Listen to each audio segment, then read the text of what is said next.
അതെ അല്ല പട്ടിക തുടങ്ങിയിട്ടുണ്ടായിരുന്നു. അതെ, അത് പറഞ്ഞില്ല, അത് റൂമിന്റെ റൂമിന്റെ എന്ന് പറഞ്ഞാൽ നമ്മൾ സാധാരണ ഈ തെങ്ങ് പോലത്തെ നമ്മൾ ഇതില്ലേ അങ്ങനത്തെ അടിച്ചിട്ടുണ്ടാക്കിയ റൂമാണ് മേലെ.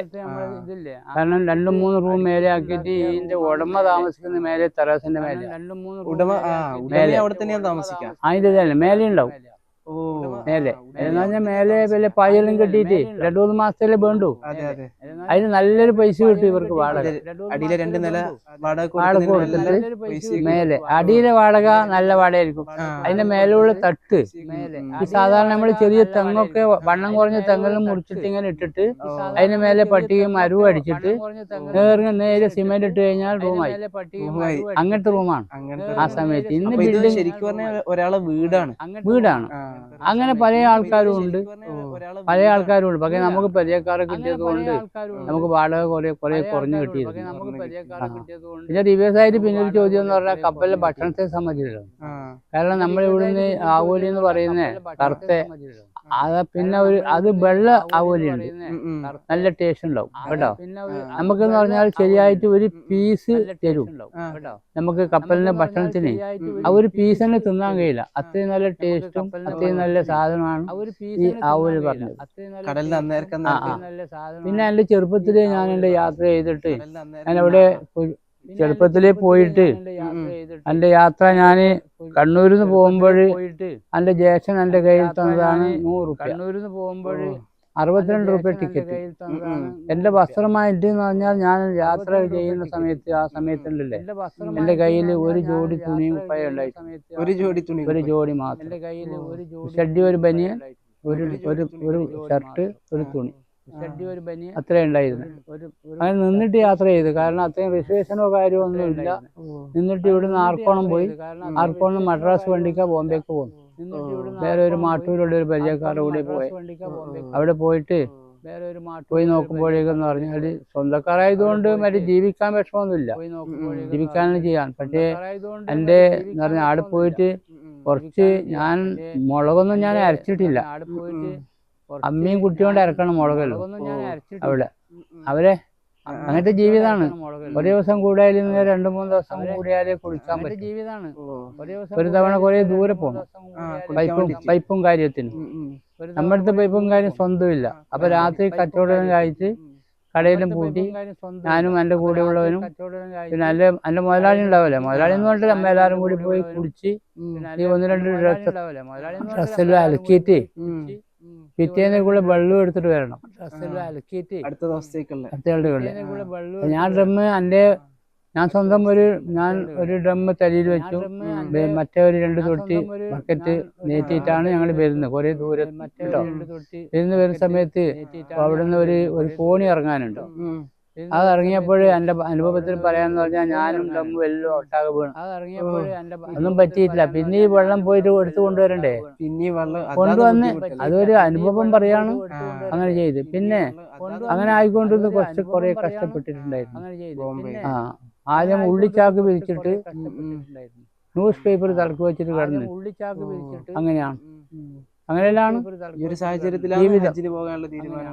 അല്ലല്ല, അത് കുറെ കഴിഞ്ഞപ്പോ ഇതെല്ലാം കഴിഞ്ഞിട്ട് ഇതെല്ലാം കഴിഞ്ഞ് കുറെ കഴിഞ്ഞപ്പോ ഞാൻ എന്ത് ചെയ്തെന്നറിയോ, ഒരു ചെറിയ റൂം ഞാനും വേറൊരാളും കൂടിയിട്ട് ഒരു ചെറിയ റൂം അന്നേരത്തെ 750 രൂപയ്ക്ക് റൂം വായിച്ചു അവിടെ. അത് പിന്നെ കടയാക്കിയിട്ട് ചെറിയൊരു കച്ചവടം തുടങ്ങി സ്വന്തമായിട്ട് ഞാനും മറ്റുള്ള ഒരാളും കൂടി. കുറെ കഴിഞ്ഞപ്പോ അയാളെ വീതം കൊടുത്തു വിട്ട് ഞാൻ സ്വന്തമായിട്ട് അത് എന്നിട്ട് കുറെ കഴിഞ്ഞപ്പോഴാണ് അർജന്റീന കാര്യം ആയത്. കാരണം ഞാൻ അതായിട്ടില്ല. ഈ വീടൊക്കെ അതിനോട് കൂടിയിട്ടല്ലേ വീട് നിർമ്മിക്കുന്നത്. ഇതിന്റെ സാധാരണ എല്ലുമായിട്ട് ഇതിന്റെ വീടിന്റെ ഇത് എത്തുമ്പോഴേക്ക് നമ്മളെ വീട് ഓടിടുന്ന സമയത്ത് 1 ലക്ഷം റുപ്യ ആയിരുന്നു. അന്നേരത്തെ 1 ലക്ഷം വീടായപ്പോ ഓടിട്ടിട്ട് പിന്നെ തേപ്പും കാര്യം ഇതെല്ലാം എന്ന് പറഞ്ഞാല് മോഡലായിട്ടൊന്നും ഇല്ലല്ലോ. അങ്ങനെ മുതലായി. അതിനുശേഷം ആ കട ചെറിയൊരു കൊച്ചു റൂമാണ്. അതിന്റെ അടുത്തൊരു റൂം കിട്ടി. ആ 8-8 റൂമില് ഉള്ളിൽ തന്നെ ഭക്ഷണം പാചകവും എല്ലാം ആവണം. ഒരു ഭാഗത്ത് ഇതാക്കിയിട്ട് ബാക്കിൽ നിന്ന് ഭക്ഷണം പാചകവും കച്ചവടവും എല്ലാം കൂടി അവിടെ തന്നെ ആവണം. അങ്ങനെ ആയിക്കൊണ്ടിരിക്കുക വേറെ റൂം കിട്ടി. അതിനോട് കൂട്ടിച്ചേർത്ത് അതെല്ലാം ഒന്ന് പുതുക്കി പണിഞ്ഞ് കുറച്ച് വലുതാക്കി. വീടിന് റൂമൊന്നും ആകുന്നുണ്ടല്ലേ, അങ്ങനെ തന്നെയാണ് ആയത്. പിന്നെ അതിന്റെ അടുത്ത റൂം കിട്ടിയപ്പം സൗകര്യം കൂടുതലായി. പക്ഷെ അത് അങ്ങനെയെന്ന് പറഞ്ഞാൽ എല്ലാം കൂടിയിട്ടാണ് ജീവിതം. പിന്നെ അങ്ങനെയെന്ന് പറഞ്ഞാൽ എല്ലാം കൂടി രണ്ടാമത്തെ പിന്നെ മകള് അന്നേരം മറ്റേ പിന്നെ ഭാര്യ പ്രസവിക്കാനായിരുന്നു. അന്നേരം ഈ വീട്ടിന്റെ പണിയും അതും എല്ലാം മറ്റേ കട പൊളിഞ്ഞ പണിയും എല്ലാം ഒന്നിച്ചായി. ഇതെല്ലാം കഴിഞ്ഞിട്ട് നല്ല ആയി കുറച്ച് കണ്ടീഷൻ ആയപ്പോ ഈ ബുദ്ധി തോന്നി പോണം ഹജ്ജിന്. മനസ്സിലായില്ലേ? അങ്ങനെ പോണം ഹജ്ജിന്. അങ്ങനെ ഇപ്പോൾ അത് മാത്രമല്ല, എൻ്റെ യാത്രകൾക്കും എൻ്റെ സേവനങ്ങളും ഇവിടുന്ന് ഗൾഫിലേക്ക് പോകുമ്പോ കോഴിക്കോട് എയർപോർട്ടില്ല, ബോംബെ വഴിയാണ്. ഇപ്പൊ നമ്മുടെ പരിചയക്കാരൊക്കെ അവര് എൻ്റെ അടുത്തേക്ക് അയക്കാൻ ഗൾഫിലേക്ക്. അപ്പൊ ഞാൻ പറയും ഓഫീസിൽ ഇവിടെ പൈസ കൊടുത്ത് ഇന്ന ബസ്, അന്നേരം കാസർഗോഡ് നിന്ന് മെഹബൂബ് ബസ് എന്ന് പറഞ്ഞിട്ട് വരുന്നുണ്ട്. ബസ്സിന് ഇവിടുന്ന് കയറ്റി വിട്ടാൽ കണ്ണൂരിൽ നിന്ന് വിടുന്നുണ്ട്. ഞാൻ അവിടെ പോയിട്ട് ബസ് സ്റ്റോപ്പിൽ പോയിട്ട് കൂട്ടി അവരെന്റെ കടയിലേക്ക് കൊണ്ടുവന്ന് ഒരു രാത്രിയത്തെ ഭക്ഷണം കൊടുത്തിട്ട് പിറ്റേന്ന് ഞാൻ ഗൾഫിലേക്ക് അതേമാതിരി ഹജ്ജിൻ്റെതും അതേമാതിരി തന്നെയാണ്. ഇപ്പം ബോംബെയിൽ കപ്പൽ മാർഗം ഹജ്ജിന് പോകുന്നുണ്ട്, അല്ലെ പ്ലെയിൻ മാർഗം ബോംബെയിൽ പോകുന്നു പറയുമ്പോൾ എൻ്റെ അടുത്തേക്ക് സമീപിച്ചാൽ ഞാൻ അതിന് വേണ്ടത് കൃത്യമായിട്ട് ചെയ്തു കൊടുത്തിട്ട് യാതൊരു പ്രതിഫലവും വാങ്ങാതെ ഞാൻ ഇതേമാതിരി ഗൾഫ് യാത്രൻ്റെ അത് തന്നെ ഇന്നും അത് മാത്രമേ ബാക്കിയുള്ളൂ. മനസ്സിലായില്ലേ? ഇന്ന് അത് മാത്രമേ ബാക്കിയുള്ളൂ.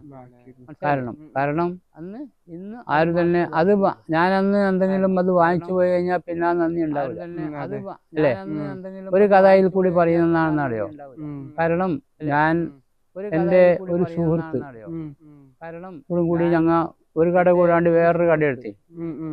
ആ സുഹൃത്തിന്റെ ഒരു ബന്ധു എൻ്റെ അടുത്ത് കൊണ്ടാക്കിയിട്ട് പറഞ്ഞ് ഇവർ ഒരു എഞ്ചിനീയറാണ്, കുറച്ച് നാള് ഇവിടെ നിന്നോട്ടെ ആയിക്കോട്ടെന്ന് പറഞ്ഞു. അപ്പൊ ഞാൻ എൻ്റെ കട്ടിലും കിടക്കിയെന്ന് പറഞ്ഞ മാതിരി അതിലിടയ്ക്ക് ഞാൻ ഒരു കാര്യം വിട്ടുപോയി. കാരണം ഉള്ളിച്ചാക്കിലാപ്പി ഇരുന്നിട്ട് ന്യൂസ് പേപ്പർ തലക്ക് വെച്ച് കിടന്ന ഞാൻ ഇന്ന് എൻ്റെ പണിക്കാരുണ്ടല്ലേ ഞാൻ വരുന്നവരെ അവർക്ക് കട്ടിലും കിടക്കേണ്ട സൗകര്യം ചെയ്തു കൊടുക്കും. മനസ്സിലല്ലേ? അപ്പൊ എന്നോട് അത് നിന്നിട്ട് എൻ്റെ പിന്നെ ആ സുഹൃത്ത് പറഞ്ഞ പ്രകാരം എൻ്റെ കൂടെ ഞാൻ അപ്പൊ അയാളെ എപ്പം പറയും വേണ്ട അത് വേണ്ട, നിങ്ങൾ കട്ടുമ്പോ കിടന്നോ, ഞാൻ താഴെ കിടന്നോളൂ. എഞ്ചിനീയറാണ്. ഞാൻ പറഞ്ഞു അത് പറ്റില്ല, നിങ്ങളാൾ കിടന്നോ, ഞാൻ ഇത് ശീലിച്ചല്ലേ എന്ന് പറഞ്ഞിട്ട് അങ്ങനെ മൂപ്പര് ഒരു 6 മാസമായിട്ട് ബോംബെയിലുണ്ടായിട്ട് പിന്നെ മൂപ്പനക്ക് ഇവിടെ കണ്ണൂര് ട്രാൻസ്ഫർ കിട്ടി. എഞ്ചിനീയർ മാപ്പിളബേ കണ്ണൂർ എന്ന് പറഞ്ഞിട്ട് അവിടെ കിട്ടി. വീട്ടിൽ ഇങ്ങോട്ട് വരാൻ പോകുമ്പോ എനിക്കെന്തോ തന്നിട്ട് പറഞ്ഞു അധികം ഇതാള് വെച്ചു. ഞാൻ പറഞ്ഞ അത് വേണ്ട, അത് വേണ്ട, കൊറേ മുറിപ്പർ ബുദ്ധിമുട്ടിച്ച്. ഞാൻ പറഞ്ഞ അത് വേണ്ട, അവിടെ വന്നോട്ടെ എന്ന് പറഞ്ഞു. അത് നമ്മൾ സാധാരണ ഒരു പഴഞ്ചൊല്ല് കേട്ടിട്ടില്ലേ? കാരണം ഒരു ചെമ്മീൻ കോത്തിട്ട് കൊളോനെ പിടിക്കുന്ന കേട്ടില്ലേ? ആ ഇതിലേക്ക് മാറിയത് പൊതുവെ. ഞാൻ നാട്ടിൽ വന്നു, മൂപ്പരെ പോയിട്ട് കണ്ടു. എന്നിട്ട് പിന്നെ ഓരോ വീട്ടിൽ പിന്നെ ഓരോ വീട്ടിൽ പോയിട്ടില്ല. വീട് കണ്ണൂർ കണ്ണൂര് ടൗണിലാണ്, നല്ല ഉയർന്ന വീടാ. അപ്പം ഇവര് കണ്ടപ്പോ നല്ല സന്തോഷം കാര്യം. ഓഫീസിൽ പോയിട്ട് ഞാൻ വന്നാല് ഒരിക്കലും ചെയ്യുന്നുണ്ട്. ഒരു തവണ എൻ്റെ അനുജന്റെ മകൻക്ക് പിന്നെ +2 ഒരു സീറ്റ് വേണം. +2 ഡിഗ്രിയാണെന്ന് അറിയില്ല. ഈ സർസീദ് പിന്നെ കോളേജ് എന്ന് പറഞ്ഞിട്ടുണ്ട് തളിപ്പറമ്പിൽ, കേട്ടിട്ടുണ്ടോ? ആ, അവിടെ അയാൾ അതിന്റെ കമ്മിറ്റിന്റെ ആളാണ്. ഇയാൾ എഞ്ചിനീയർ. എൻ്റെ അനുജൻ വന്ന് പറഞ്ഞു നിങ്ങൾക്ക് കാലിദ ജയിനെ പരിചയമുണ്ടോ? ഞാൻ പറഞ്ഞ ഞാൻ എന്താ ചോദിച്ചത്? അയാളെ ഒന്ന് കാണണമെന്ന് പറഞ്ഞു. നമ്മൾ സാധാ പോവാ. ഒരു തവണ പോയിട്ട് ഓഫീസിലെത്തുമ്പോഴേക്കും മൂപ്പർ വർക്കിലേക്ക് പോയി, ഷീറ്റിൽ പോയി കണ്ടില്ല.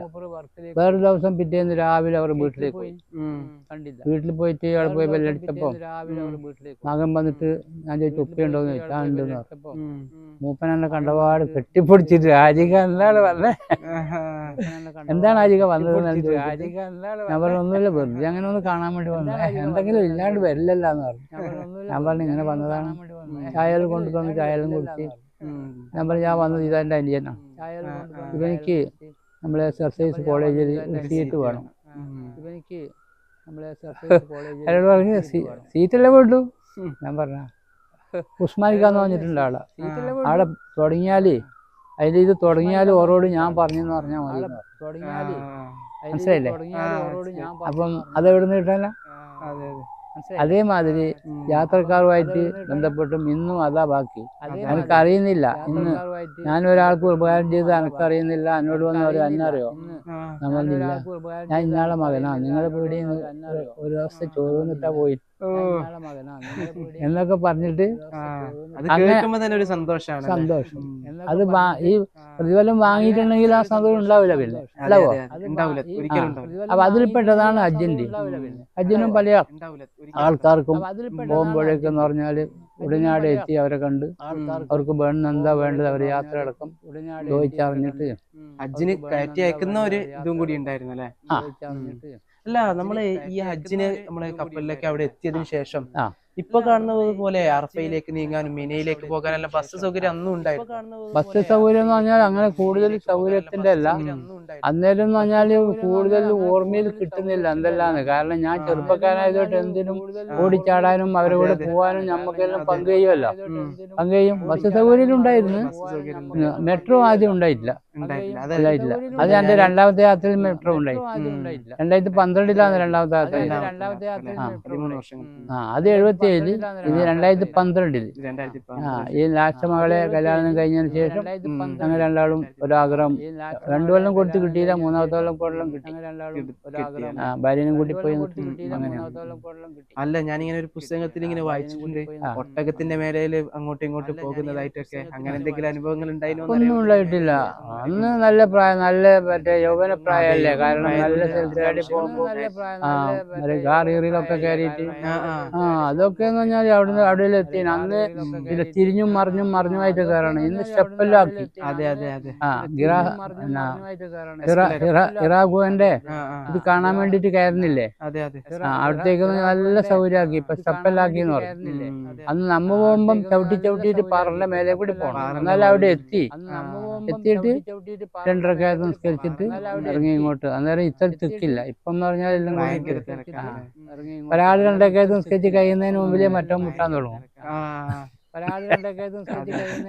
അല്ല, ഈ 2012 പോയ സമയത്തുണ്ടായതും അതേപോലെ തന്നെ 1977 ഇങ്ങനെ 2 സമയത്താണല്ലോ നിങ്ങൾ പോയത്. ഇതിൽ ഏറ്റവും രസകരമായിട്ട് അല്ലെങ്കിൽ ഏറ്റവും മനസ്സിന് റാഹത്ത് തോന്നിയത് ഏത് യാത്രയായിരുന്നു? ആദ്യത്തെ യാത്രയിൽ എന്ന് പറഞ്ഞാൽ എല്ലാം കൂടി മനസ്സിലാക്കിയത് കൊണ്ട് രണ്ടാമത്തേതിൽ മറ്റേ കയറാൻ നിന്നിട്ടില്ല. കാരണം അത്ര പോരാ. 2012 കഴിഞ്ഞിട്ട് ഇപ്പം 12 വർഷമായിട്ടുള്ളൂ. ഇപ്പം 82 ഇപ്പം പോകുന്നു. അപ്പം അങ്ങനെ കയറാൻ വേണ്ടി പരിശ്രമിച്ചിട്ടില്ല. മനസ്സിലായില്ലേ? അങ്ങനെ അത്ര പരിശ്രമിച്ചിട്ടില്ല. കാരണം കയറുന്നെങ്കിലും ഭാര്യനെയും കൂട്ടി കയറണമല്ലോ. ഉറപ്പും കയ്യില അണുപ്പും കയ്യില. അതുകൊണ്ട് നമ്മ താഴെ അതുവരെ താഴ്വരയിൽ എത്തിയിട്ട് ഇതുവായിരുന്നിട്ട് ഇങ്ങോട്ടേക്ക് പോകുന്നത്. എന്റെ കൂടെ വന്ന ആള് എന്നാലും ഒരു ഉമ്മ, പ്രായമുള്ള ഉമ്മയുണ്ട്. എന്നാലും ഉമ്മാന എന്ന് പറഞ്ഞാൽ കയറ്റാൻ കഴിയില്ലല്ല. ഓന ഓടിച്ച് ചാടിപ്പോയി കയറിയിട്ട് കണ്ടിട്ട് പറഞ്ഞു. കയറ്റാൻ കഴിയില്ലല്ല. ഓന ഓടിച്ച് ചാടിപ്പോയി അപ്പോ കപ്പലിലേക്കുള്ള ഹജ്ജിന്റെ യാത്രയും അവരുണ്ടായിരുന്ന വിശേഷങ്ങളെല്ലാം നമ്മൾ ഏകദേശം കേട്ടായിരുന്നു. കുറേ ഭാഗം പറയാൻ കുറേ ഉണ്ട്. ജീവിതത്തിൻ്റെതും. കാരണം ബോംബെ ജീവിതം കുറച്ചേ പറഞ്ഞിട്ടുള്ളൂ. കൊല്ലം ജീവിതങ്ങൾ ഞാൻ പറഞ്ഞില്ലേ. അത് കഴിഞ്ഞാൽ ജീവിതം അത്രയും കൃത്യമായി കഷ്ടപ്പെട്ട സമയത്താണ് ഈ ബോംബെയിൽ എത്തിയത്.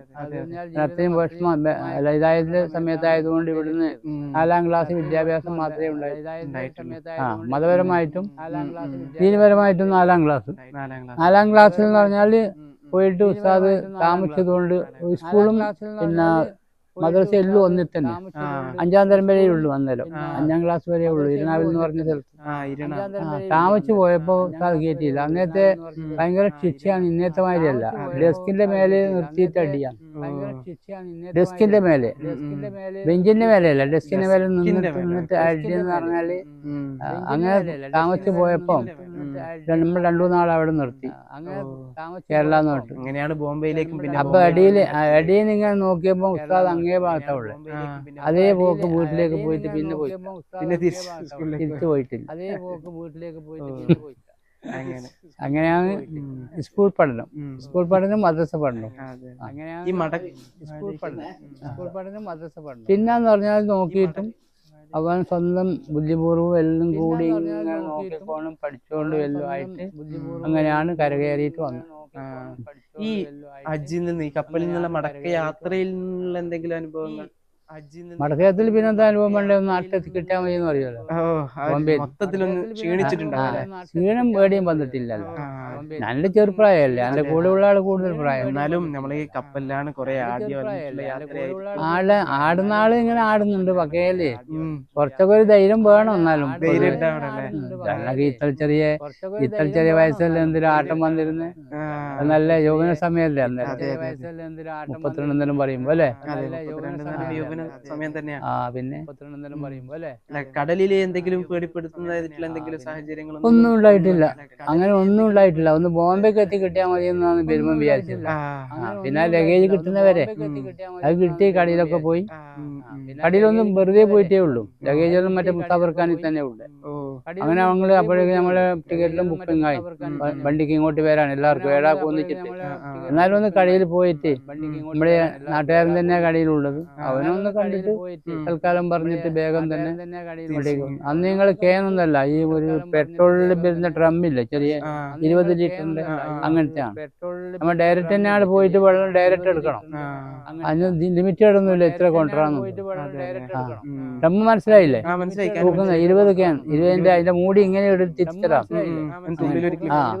1ഉം 2ഉം കൊണ്ടുവരാം. അതിനൊന്നേ കൊണ്ടാട്ടുള്ളൂ. അങ്ങനെയാണ് വെള്ളത്തിന്റെ സിസ്റ്റം. കാരണം നമുക്ക് തന്നെ പോയിട്ട് എടുക്കാം. ദംദം വെള്ളം, ദംദം കിണറല്ലോ കണ്ടിന്, ഒക്കെ കണ്ടിട്ടുണ്ടായി. അതിലെ പിന്നെ ദംദം കിണറിലെ അതിന്റെ മനാസിക് എന്റെ അടുത്തുണ്ട്. മുമ്പേത്തെ ഒട്ടിക്ക് അബ്ദുൽ മുസ്ലാം എഴുതിയത്. അതിലെല്ലാം പഴയ ഇല്ല, ഇന്നത്തെ കൈബിയും കാര്യമൊന്നുമല്ല, മദീനയും അല്ല, അന്നത്തെ അത് എന്റെ അടുത്തുണ്ട്. അത് അതില് അന്നെന്ന് പറഞ്ഞാല് മത്താപ്പിലൊക്കെ ഉണ്ടല്ലേ, നമ്മളെ ഈ മറ്റേ ഷോ കല്ലില്ലേ ഇങ്ങനത്തെ, അറിയില്ലേ, ഇത്ര ടേബിളിലിട്ട് വെക്കുന്നില്ല കല്ല്, അങ്ങനത്തെ ഓരോ സ്റ്റിക്കായിട്ട് അതിലാണ്. അപ്പൊ ചവിട്ടുമ്പോ പിള്ളവെള്ള എല്ലാം ആവാൻ നേരം. ഇന്ന് അതെല്ലാം പോയി, എല്ലാം കണ്ടീഷൻ മാർബിളായി തേച്ചു. അങ്ങനത്തെ ഇതിൽ ചവിട്ടിയിട്ട് അങ്ങനത്തെ അത് അന്നേരം മത്താവിലും പെണ്ണുങ്ങൾക്ക് വേറെ ആണുങ്ങൾക്ക് വേറെ എല്ലാം ആയിട്ട് ആ സമയത്ത് അങ്ങനെയാണ്. ഇപ്പൊ അതൊന്നല്ല, ഇപ്പൊ അതൊന്നുമില്ല, എല്ലാം മാർബിളായി. അത് വേറെ പറഞ്ഞാൽ എത്ര വെയിലായാലും ആ മാർബിളിൽ നമ്മളെ കാല് പൊള്ളൂല, ചൂടിൽ അനുഭവിക്കൂല. മത്താബിൽ കയറിയാലും മറമിൽ കയറിയാലും ചൂടിൽ അനുഭവിക്കൂല. അതാണ്. ഞാൻ പുസ്തകങ്ങളിൽ വായിക്കുന്ന, ഞാൻ പറഞ്ഞിട്ടല്ലോ ഹജ്ജിന്റെ ഇങ്ങനെ അനുഭവങ്ങളെല്ലാം പറയുന്ന പുസ്തകങ്ങൾ വായിച്ചിട്ടുണ്ട്. അപ്പൊ ഇങ്ങനെ പുസ്തകങ്ങൾ ഇങ്ങനെ എഴുതിയിട്ട് കാണാം, ആദ്യമായിട്ട് ഇങ്ങനെ കഅബ കാണുന്ന സമയത്തൊക്കെ പൊട്ടിക്കരയുന്നതായിട്ടും കുറെ രീതിയിലുള്ള ഇങ്ങനെ അനുഭവങ്ങളെ ഭയങ്കര മനസ്സിലൊന്ന് കണ്ടാൽ മതി എന്നുള്ളത്. കാരണം അവിടെ ഇപ്പം ഈ ഖുർആൻ പോട്ടുണ്ട് ഇവര് അതിർത്തിക്ക്, അത് കണ്ടാൽ പിന്നെ ഹർമത്തി എന്ന് മനസ്സിലായി. അപ്പൊ എല്ലാവർക്കും എന്ന് പറഞ്ഞാൽ അഹ്ലാദാന്ന് കണ്ടാൽ മതി, ഒന്ന് കണ്ടാൽ മതി അങ്ങനത്തെ ഉണ്ടാവും. ബസ്സിലായിരിക്കും നമ്മ, ആ ബസ് ഇങ്ങനെ റൗണ്ട് ചുറ്റും പുറത്തേക്കൂടി അവർക്ക് ഈ വഴി കിട്ടണ്ടേ, വഴിന്റെ ഇതിന് വേണ്ടിയിട്ട്. അന്നേരം നമുക്ക് ഭയങ്കര ആഹ്ലാദമായിരിക്കും. അതാ കഅബ കണ്ടു, കഅബ. പിന്നെ പോയിട്ട് നമ്മൾ ഈ ലഗേജിൽ ഒരു ഭാഗത്ത് ആക്കാണ്ട് നമുക്ക് ഉംറ ചെയ്യാണ്ട് മറ്റൊന്നും ചെയ്യാൻ കഴിയില്ലല്ലോ. അങ്ങനെ ആയിക്കഴിഞ്ഞാല് ഒരു സമാധാനാവും അന്ന്. ഇന്നങ്ങനെയല്ല, നമ്മള് പറഞ്ഞ റൂമിലാടെ എത്തി, പൊതുവെ സാലല്ലാട് വെച്ച് പിന്നെ അവിടെ നിന്ന് പറഞ്ഞാൽ ഡയറക്റ്റ് പിന്നെ ആർമിയിലേക്ക് പോകേണ്ട ഇതാണ്. ചാലൂലാണോ അല്ലേ, മറ്റേ വീഡിയോയിലല്ലേ ഉള്ളത്, അല്ല അതല്ലേ ഉമ്മറയിലല്ലേ ഉള്ളത്, അല്ല ഏറാമില്, ചാലൂര് ആയി കഴിഞ്ഞാല് സമാധാനാവും. ഇപ്പോ 977 എന്ന് പറയുമ്പോ നിങ്ങൾക്ക് 32 കുറച്ചും കൂടി യുവാവായിട്ടുള്ള സമയമാണ്. ആ സമയത്ത് മാത്രല്ല, ഇപ്പൊ ഇന്ന് കാണുന്ന അത്ര തിരക്ക് ഏതായാലും ആ കാലത്ത് ഇല്ലാന്ന് ഞാൻ മനസ്സിലാക്കി. ആ ഒരു സാഹചര്യത്തിൽ നിങ്ങൾക്ക് ഹജ്റുൽ അസ്വദ് കാണാനും ഒന്ന് തൊടേണ്ടതല്ല, മുത്തൽ തന്നെ, വേറെ വിഷയമൊന്നുമില്ല. മുത്തൽ എന്ന് പറഞ്ഞാൽ പലതവണ. അത് മാത്രല്ല പിന്നെ അവിടെ പിന്നെ കഅബിന്റെയും അല്ല ഇതിന്റെ വാതിലിന്റെ ഇപ്പുറം മുൽത്തസീം എന്ന് പറഞ്ഞ സ്ഥലമില്ലേ, അവിടെ ഇങ്ങനെ പിടിച്ചിട്ട് ബനിയനൊക്കെ പൊന്തിച്ച് ചേർത്ത് പിടിച്ചിട്ട് പലതവണ. അത് അത്രയും സൗകര്യം. രണ്ടാമത് പോയപ്പോ അതിനുള്ള അവസരങ്ങളൊന്നും ഉണ്ടായിട്ടില്ല. ഇല്ല, അവന് സ്വല്പം മാത്രം പോയിട്ട് ഒന്ന് വേഗം മുത്തേറ്റ് മുത്തഞ്ഞാൽ പിന്നെ നമ്മ ആദ്യം മുത്തേൽ കൂട്ടാന്നില്ലേ. ഭാര്യ ഒന്നിച്ചുള്ളത് കൊണ്ട് പരിശ്രമിക്കും പാതിരാക്കൊക്കെ പോയിട്ട് കൂടുതൽ പരിശ്രമിച്ചിട്ടില്ല. കാരണം എന്തിനാണ് അങ്ങോട്ട് കൂടെ തള്ളലോടുന്നു. അതെ അതെ അത് ഇഷ്ടം പോലെ. കാരണം ഞാൻ അന്ന് മറ്റേ ഇതല്ലല്ല, കാരണം നല്ല സ്മൂത്തായിരുന്നു. കാരണം കേട്ടിട്ടില്ലേ കയ്പന്റെ ഈ സ്വർഗത്തിന് കൊണ്ടുവന്ന കല്ല് പതിക്കാൻ വേണ്ടി അവരുമായിട്ട് എന്തോ അപ്പുറം ഇതായ പോലീസുകളായിട്ടായിട്ട് അവര് പിന്നെ ആടെ കല്ല് വെച്ച് പതിച്ചതാണ്. അപ്പം ഒരുപോലത്തെ ഈ പെവിക്കോട് പോലത്തെ ഒരു സാധനങ്ങള് അവിടെ ഇങ്ങനെയാന്ന് പറഞ്ഞാൽ വെച്ച് പിടിപ്പിച്ചതാണെന്ന് പറഞ്ഞില്ലേ. നല്ല സ്മൂത്ത് ഉണ്ടാവും. സ്മൂത്ത് നമ്മൾ തടി നോക്കിയാൽ നല്ല മെഴുക്ക് വെച്ച് പൊട്ടിച്ചമായിരുന്നു. അതുകൊണ്ട് അത് മുത്താൻ പലതവണ കഴിഞ്ഞതുകൊണ്ടല്ലേ അത് മനസ്സിലാക്കി. അതെ അതെ അത് മനസ്സിലാക്കി. പലതവണ കഴിഞ്ഞാലേ അത് മനസ്സിലാക്കാനുള്ള അത് ചെയ്തിന്. ഇപ്രാവശ്യം 12 പേര് കൂടുതൽ കഴിഞ്ഞിട്ടില്ല. പരിശ്രമിച്ചിന്. ഈ മുൽത്തസിം എന്ന് പറഞ്ഞ സ്ഥലത്ത് കുറച്ച് ആൾക്കാർ കൈബത്തിന്റെ ഒരു ഫോട്ടോ കണ്ടിട്ടുണ്ടാവും, ഇങ്ങനെ പിടിച്ചു നിൽക്കുന്ന കണ്ടില്ലേ. അത് നിന്ന് കഴിഞ്ഞാൽ കൈബത്തോട് നമ്മള് ഈ മാർ അണിക്കണം. അപ്പം ബനിയനൊക്കെ പൊന്തിച്ചിട്ട് ശരിക്കും കൈബന്റെ വാതിലിനടുത്ത്. ഇൻഷാല്ലാ സമയം ഒരുപാടായി. നമുക്ക് അൽഹംദുലില്ലാ വളരെ റാഹത്തായി നിങ്ങളോട് വന്ന് കാണാൻ പറ്റിയതിലും. അതല്ല അതിരുന്നാൽ എനിക്ക് ഇതിൽ തൃപ്തി കുറവാണ്. കാരണം സമയം ഇല്ലാത്തതുകൊണ്ട് ഇതിലും കൂടുതൽ എനിക്ക് സംസാരിക്കണമായിരുന്നു. കൂടുതൽ സംസാരിക്കാൻ എനിക്ക് ഇങ്ങനെ ആൾ കിട്ടി കഴിഞ്ഞാൽ ഇത് സന്തോഷം. ഇനിയും നമ്മൾ വരും. കൂടുതൽ അനുഭവങ്ങൾ നമുക്കും അറിയാൻ. ഇതും സമയമായി പോയി. ആ കാർഡ് കിട്ടാതെ ഓടിച്ചാടിയതുകൊണ്ട് സമയം അങ്ങ് പോയി. കാരണം ഇതല്ല ഇതിനെക്കാട്ടി നല്ല കൂടുതലായിട്ട് ഞാൻ പറഞ്ഞ എനക്കൊരു സന്തോഷം. നമുക്കും വളരെ ചോദിച്ചറിഞ്ഞിട്ട് കാര്യങ്ങൾ അറിയാനും നമുക്കൊരു ആകാംക്ഷയാണ്. നമ്മൾ കപ്പലിൽ പോകുന്നതും ആ വിവരങ്ങളൊന്നും നമ്മളിപ്പോ അറിയുന്നില്ല. അവരാടുന്ന് കേൾക്കുക, അന്നേരണ്ടായ സംഭവങ്ങളൊക്കെ മനസ്സിലാക്കാന്ന് പറയുമ്പോൾ നമുക്ക് തന്നെ ഒരു സന്തോഷം ഉണ്ടാകുന്ന കാര്യമാണ്. ഇൻഷാല്ലാ നമുക്ക് ഇവിടെ വെച്ച് അവസാനിപ്പിക്കാം. ഇൻഷാല്ലാ അപ്പോ ഇന്ന് നമ്മളെ കൂടെ ഉണ്ടായ അബ്ദുൽ കരീം ഹാജിക്ക അല്ലെ, അബ്ദുൽഖാന്നാണ് എല്ലാരും വിളിക്കല്. അബ്ദുൽ കരീം ഹാജി, അദ്ദേഹത്തിന് നന്ദി പറയുകയാണ്. ഇൻഷാ അല്ലാഹ് അല്ലാഹു സുബ്ഹാനഹു വ തആല നമ്മുടെ എല്ലാ പ്രവർത്തനങ്ങളും സ്വീകരിക്കുമാറാവട്ടെ എന്ന് കൂടി പറഞ്ഞുകൊണ്ട് എല്ലാവർക്കും ദുൽഹിജ്ജ മാസത്തിൽ നന്മകൾ നേർന്നുകൊണ്ട് ഞാൻ അവസാനിപ്പിക്കുന്നു. അസ്സലാമു അലൈക്കും വറഹ്മത്തുള്ളാഹി. നന്മകൾ നേർന്നുകൊണ്ട് ഞാൻ അവസാനിപ്പിക്കുന്നു. അസ്സലാമു അലൈക്കും വറഹ്മത്തുള്ളാഹി. നിങ്ങൾ ദ്വാരക്കണം എല്ലാവരും കൂടിയിട്ട് ഇൻഷാ അല്ലാഹ് ഇനിയും കാണാനും സംസാരിക്കാനും.